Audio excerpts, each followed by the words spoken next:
Hello बच्चों, तो आज हम शुरू करेंगे राष्ट्रीय अर्थव्यवस्था की जीवन रेखाएं। ये बहुत ही इम्पॉर्टेंट लेसन है, तो चलो शुरुआत करते हैं। सिर्फ हम इम्पॉर्टेंट पॉइंट्स और क्वेश्चन आंसर्स को देखेंगे। एक देश के विकास की गति वस्तुओं और सेवाओं के उत्पादन के साथ उनके एक स्थान से दूसरे स्थान तक परिवहन की क्षमता पर निर्भर करता है। यानी किसी देश का कितना विकास हुआ है वहाँ पे उत्पादन और उसके परिवहन पर निर्भर करता है। ओके, दूसरा पॉइंट, भारत विश्व के सर्वाधिक सड़क जाल वाले देश में से एक है। तीसरा, राष्ट्रीय राजमार्ग देश के दूरस्थ भागों को जोड़ते हैं व इनका रख रखाव केंद्रीय लोक निर्माण विभाग करता है, जिसे CPWD कहते हैं। देश की पहली रेलगाड़ी 1853 में मुंबई से थाने के मध्य चलाई गई थी। 1953 में वायु परिवहन का राष्ट्रीयकरण किया गया। मुंबई एक बृहत्तम पत्तन है, यह भारत के पश्चिमी तट पर स्थित है। एयर इंडिया घरेलू तथा अंतर्राष्ट्रीय वायु, ये आयु लिखा है लेकिन आप वायु करना, वायु सेवाएं प्रदान करती है।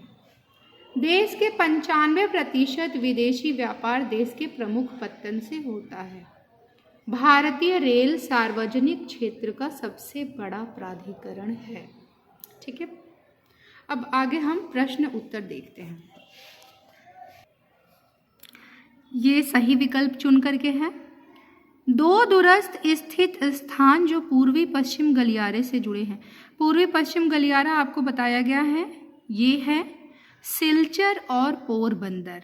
ठीक है, पोरबंदर आपके गुजरात में है और सिलचर असम में है। असम और गुजरात को जोड़ने वाला पूर्वी पश्चिमी गलियारा। स्थानांतरण हानियों तथा देरी को कौन घटाता है? पाइपलाइन परिवहन। हजीरा विजयपुर जगदीशपुर पाइपलाइन से नहीं जुड़ा है, महाराष्ट्र। ये सारे क्वेश्चन बहुत ज़्यादा इंपॉर्टेंट है बच्चों, ये आपको बिल्कुल याद होने चाहिए। पूर्वी तट पर स्थित पत्तन जो अंतःस्थलीय तथा अधिकतम गहराई का पत्तन है, इसका उत्तर है विशाखापट्टनम। भारत में वस्तुओं तथा यात्रियों के परिवहन का प्रमुख साधन है सड़क परिवहन। ठीक है, दो या दो से अधिक देशों के व्यापार को क्या कहते हैं? अंतर्राष्ट्रीय व्यापार। निम्नलिखित में से भारत का कौन सा पत्तन है जो देश के कुल लौह अयस्क का 50% निर्यात करता है? यह है मार्मागांव। रिक्त स्थान की पूर्ति कीजिए।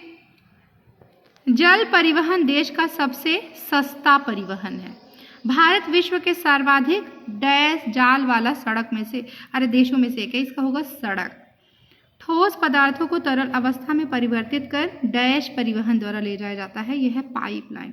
ठोस पदार्थ को तरल अवस्था में परिवर्तित करके पाइपलाइन परिवहन के द्वारा ले जाया जाता है। डैश परिवहन तीव्रतम, आरामदायक और प्रतिष्ठित परिवहन का साधन है, इसका उत्तर होगा वायु परिवहन। ठीक है, और है एयर इंडिया घरेलू तथा अंतर्राष्ट्रीय वायु सेवाएं भी प्रदान करती है। पर्यटन डैश को प्रोत्साहित करता है, इसका उत्तर होगा एकता को प्रोत्साहित करता है। एक शब्द या वाक्य में उत्तर देने वाला देख लेते हैं।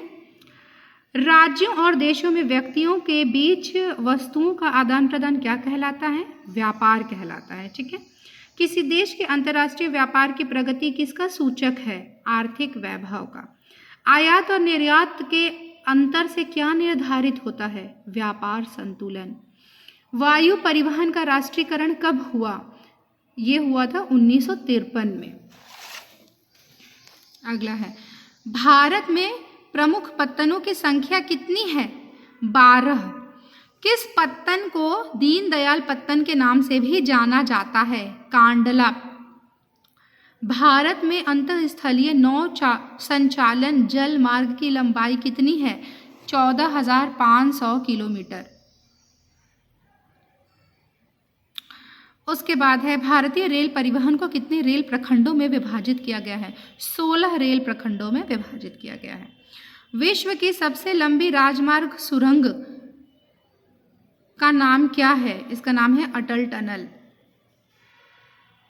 उसके बाद है भारत के परिवहन मानचित्र पर कौन सा परिवहन नेटवर्क अपेक्षाकृत नया आगमन है? ये है पाइपलाइन परिवहन। भारत में माल और यात्रियों के लिए परिवहन का मुख्य साधन कौन सा है? रेलवे परिवहन।